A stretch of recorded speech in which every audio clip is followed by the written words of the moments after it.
Maruti Swift hatchback ചൂടപ്പം പോലെയാണ് വിറ്റുപോകുന്നത്. ഓരോ മാസവും 15,000-ൽ പരം യൂണിറ്റുകൾ ഡീലർഷിപ്പുകളിൽ എത്തുന്നു. എന്നിട്ടും ബുക്ക് ചെയ്താൽ 8 ആഴ്ച വരെ കാത്തിരിക്കണം സ്വിഫ്റ്റ് കയ്യിൽ കിട്ടാൻ. എന്തായാലും ഈ പ്രതിസന്ധി ഉടൻ പരിഹരിക്കപ്പെടും.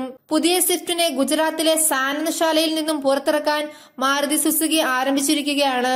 പ്രതിവർഷം 2.5 ലക്ഷം കാറുകൾ നിർമ്മിക്കാനുള്ള ശേഷി സാനന്ദ്ശാലയ്ക്കുണ്ട്. ആഭ്യന്തര വിപണിയിൽ കാറുകൾ ലഭ്യമാകുന്നതിന് പുറമെ വിദേശ വിപണികളിൽ കൂടുതൽ സ്വിഫ്റ്റ് യൂണിറ്റുകൾ കയറ്റുമതി ചെയ്യാനും പുതിയ നടപടിയിലൂടെ കമ്പനി ലക്ഷ്യമിടുന്നു. നിലവിൽ ഗുജറാത്തിൽ സ്ഥാപിച്ചിരിക്കുന്ന 2 ശാലകളും സുസുക്കിയുടെ ഉടമസ്ഥതയിലാണ്. പ്രതിവർഷം 5 ലക്ഷം കാറുകൾ സംയുക്തമായി പുറത്തിറക്കാൻ ഗുജറാത്ത് ശാലകൾക്ക് കഴിയും. 2020-ൽ 3ാമത്തെ ശാല കൂടി കമ്പനി തുടങ്ങുന്നതോടെ വാർഷിക ഉൽപാദനം 7.5 ലക്ഷം യൂണിറ്റായി ഉയരും. കമ്പനിയുടെ ഗുരുഗ്രാം, മനേസർ ശാലകൾ ചേർന്ന് പ്രതിവർഷം 15 ലക്ഷം കാറുകളാണ് വിപണിയിൽ പുറത്തിറക്കുന്നത്. വർഷാവർഷം കൈയടക്കുന്ന വിൽപ്പന വളർച്ച പുതിയ ശാലകൾ പടുതുയർത്താൻ കമ്പനിയെ പ്രേരിപ്പിക്കുന്നു. ഗുജറാത്തിൽ മാരുതി സുസുക്കി നിശ്ചയിച്ചിരിക്കുന്ന 3ാം ശാല പ്രധാനമായും വൈദ്യുത കാറുകൾ ഉദ്ദേശിച്ചുകൊണ്ടുള്ളതാണ്. വാഗണർ ഇലക്ട്രിക് പതിപ്പാണ് മാരുതിയിൽ നിന്നും വരാനിരിക്കുന്ന ആദ്യ വൈദ്യുത കാർ. 2020-ൽ മോഡൽ വിപണിയിൽ വിൽപ്പനയ്ക്ക് വരും. സ്വിഫ്റ്റിലേക്ക് മടങ്ങി വരുമ്പോൾ ഹാച്ച്ബാക്കിനായി വൻ ബുക്കിംഗ് ബാഹുല്യമാണ് മാരുതി ഡീലർഷിപ്പുകളിൽ. 2005-ൽ ആദ്യമായി ഇന്ത്യയിലെത്തിയ മാരുതി സ്വിഫ്റ്റ് ഇതിനോടകം 20 ലക്ഷം യൂണിറ്റുകളുടെ ആഭ്യന്തര വിൽപ്പന പിന്നിട്ട് കഴിഞ്ഞു.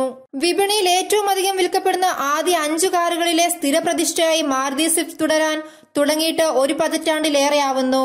ന്യൂനത, സാങ്കേതിക വിദ്യ, ഈടുനിൽപ്പ്, ദൃഢത, പ്രകടനക്ഷമത, ഇന്ധനക്ഷമത എന്നീ ഘടകങ്ങൾ സ്വിഫ്റ്റിന്റെ വിജയത്തിൽ നിർണായക പങ്ക് വഹിക്കുന്നുണ്ട്.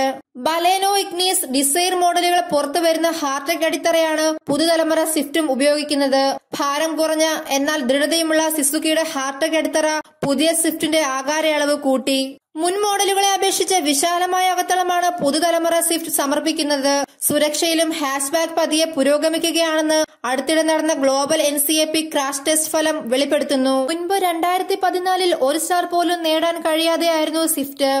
ഇത്തവണ 2 സ്റ്റാർ സുരക്ഷ കാഴ്ചവെക്കുകയുണ്ടായി. 4.99 ലക്ഷം രൂപ മുതലാണ് വിപണിയിൽ മാരുതി സ്വിഫ്റ്റിന് വില.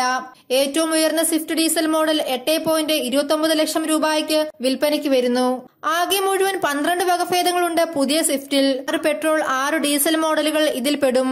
5 സ്പീഡ് AMD പതിപ്പാണ് പുതിയ ഹാച്ച്ബാക്കിലെ മുഖ്യ ആകർഷണം. VXI, VDI, ZDI, ZXI+, ZDI+ മോഡലുകളിൽ AMD ഓപ്ഷൻ ലഭിക്കും. പഴയ സ്വിഫ്റ്റിലെ എഞ്ചിൻ തന്നെയാണ് പുതിയ പതിപ്പിലും.